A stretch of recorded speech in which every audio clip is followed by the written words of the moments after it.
gặp vừa ngày từ đây yên như đơn đi bực gì mong gì như bờ bay vậy cứ đã lỡ cứ bờ dù đây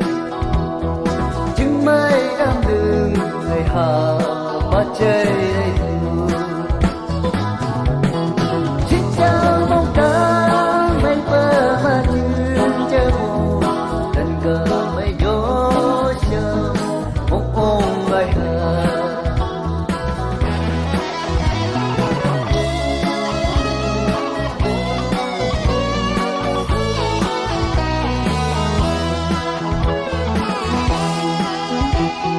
có đông như cờ mà trà đông như bờ đi chơi y ai nó cầm ô kỳ thì mây đâu ghi như bờ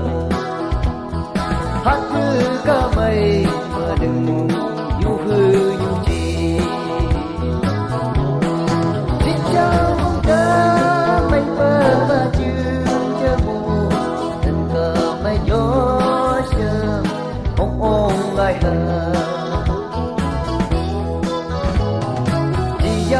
han mơ về đi buông cơ mà đừng nghĩ đã cứ mấy bờ thì đờ chỉ han lại nhau đây